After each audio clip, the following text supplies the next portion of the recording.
I be walking in circles in my mind? But I know God will make my path straight. I know I'm gonna shout and praise. My God can be trusted over and over and over again. My God can be trusted over and over and over again. Over and over and over again.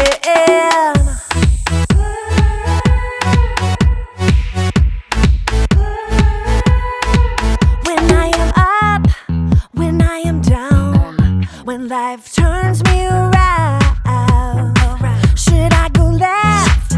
Should I go right? Should I be walking in circles in my mind? But I know God will make my path straight. I know I'm gonna shout and praise. My God can be trusted over and over and over again. My God can be trusted over and over and over again. Over and over and over again. I'm confident. My God can. I'm confident. My God can. I know. God will make my path straight. I know. I'm gonna shout and praise. I know. God will make my path straight. I know. I'm gonna shout and praise. My God can be trusted over and over and over again. My God can be trusted over and over and over again.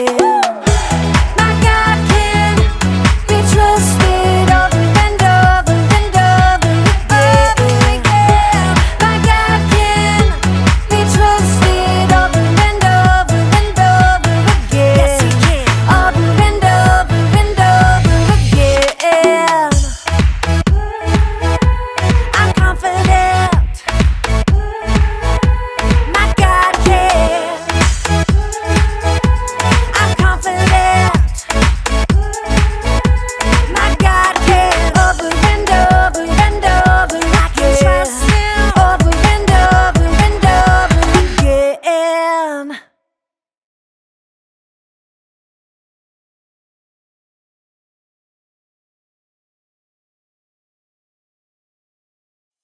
Welcome to Story Lab.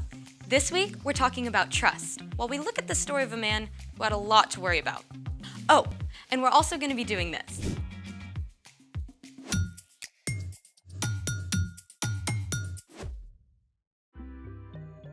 Hey, I'm Skylar, and this is Sebastian. And we're talking about trust, which is putting your confidence in someone you can depend on. Sebastian has an experiment planned for us today that I'm trusting will be incredible. Yeah, about that. You said you have something really cool. I did. I do. So, I didn't actually test it out yet. you don't think it's gonna work? I'm just a little worried. Well, what is it? This. We're gonna have a snack? No, we're gonna balance these forks together at once on the end of this toothpick, on the rim of that glass. Seriously? See, I knew it. No. We should try it. You'll think it'll work? I don't know, but just because you're worried doesn't mean we shouldn't try. Well then, let's make it. Step 1, interlock the tines of the fork. All right, what if we, did it. That wasn't so bad. Step 2, stick the toothpick through the middle of the fork. And yes. So far, so good. Step 3, balance the forks on the rim of the glass. And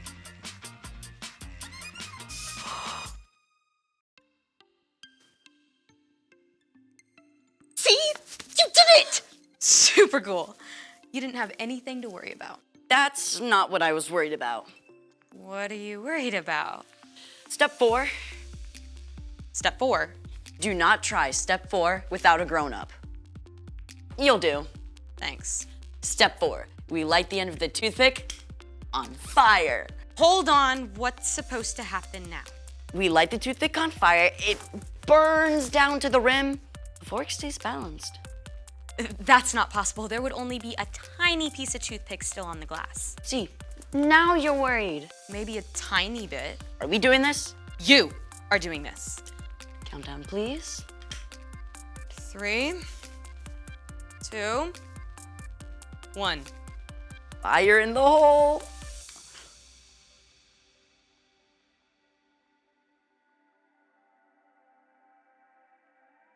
What? How is this happening? Hold on.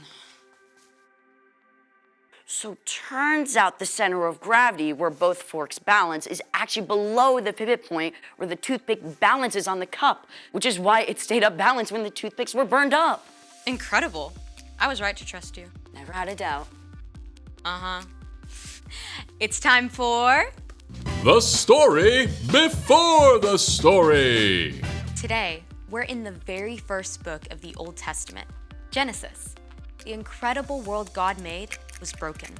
But God had a plan to bless the whole world through one family, God chose Abraham, who had a son named Isaac. who had twin sons named Esau and Jacob. Jacob tricked his big brother out of his rights and blessing as the oldest. And Esau was so angry that Jacob ran away for more than 20 years, which is where our story starts. Take it away. Hey everyone, I'm Erica. Let's talk about Jacob and Esau. Things had been bad between these brothers their entire lives. So bad that Jacob stayed away for 20 whole years. Jacob had been living with his uncle Laban, and he had a big family of his own with lots of kids. But then, God spoke to him. Go back to your father's land and to your relatives. I will be with you. Now, if you were Jacob, you'd probably be feeling all kinds of things. First of all, you might be kind of excited about getting to go home after so long.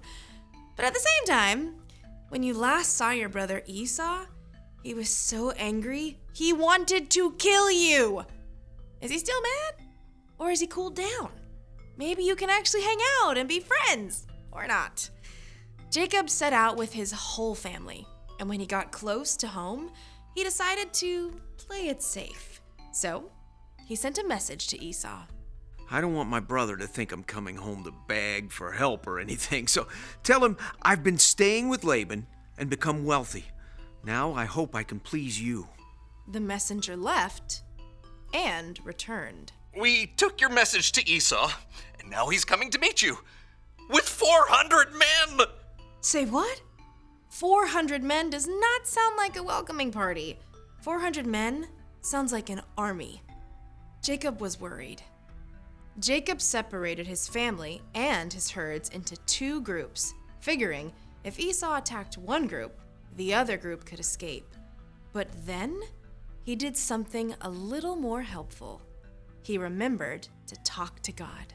Lord, you have been very kind and faithful to me. Please save me from the hand of my brother Esau. I'm afraid he'll come and attack me and my family, but you have said, I will surely give you success. I will make your children as many as the grains of sand on the seashore.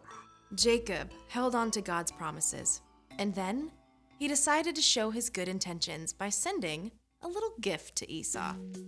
Well, not so little. I need 220 goats, 220 sheep, 30 camels, 40 cows, 10 bulls, 30 donkeys. Now you go ahead of me, and when you meet Esau, he'll ask, what's up with all these animals? And you say, they belong to your servant Jacob. They are a gift to you. Jacob is coming behind. On it. Me too. Ditto.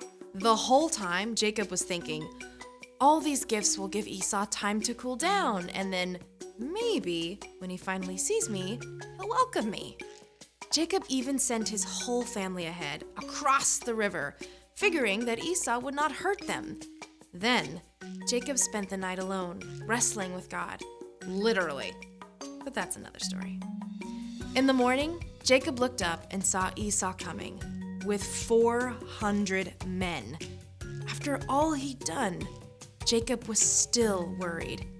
But this time, he didn't hide behind his family or gifts. He went on ahead. And as Jacob neared Esau, he bowed down to the ground 7 times. It's the moment we've all been waiting for. The brothers finally meet. Jacob and his whole family are all tensed up because this could turn into all-out war at any second. But instead, Esau ran to Jacob. He hugged him and kissed him, and both brothers wept for joy. After all that time, their family was reunited. Esau asked, Who are all these people with you? They are the children God has so kindly given me. Why did you send all those herds I saw? I hoped I could do something to please you. I already have plenty, brother. Keep them. No, please, accept this gift. Seeing your face is like seeing the face of God. Then Esau went back to his home, and Jacob camped with his family in Canaan. The end. Wow. Jacob was so worried, but what he was afraid of didn't happen. Kind of sounds a lot like me today. I mean, I spend time stressing about something and then it turns out okay. It's super easy to do that, but you can trust God with the little stuff and the big stuff too. Jesus did that. I mean, even when he knew he was going to be arrested, he talked to God about it. And then he trusted God to be with him through everything. That's right. You know, talking with God is a big part of trusting God. So, what's our part in this story? Well, maybe you're really worried about a big test. You can ask God to help you study and give you a clear mind. And then trust that you'll be okay, no matter how the test goes. Or your parents are going on a big trip, and you'll be staying with your grandma for a whole week. You can ask God to give you peace and trust that God will be with you the whole time. I was so worried all week figuring out a cool experiment to do. I kind of forgot to talk to God about it. I guess that really would have helped. For sure. I'll see you next time. Here's the thing. You can trust God even when you're worried. See how your experiment turned out? Brilliant. Next upon this toothpick, I shall balance myself. Hold this. You're actually doing this. Okay, thanks for joining us in the Story Lab. We'll see you next time.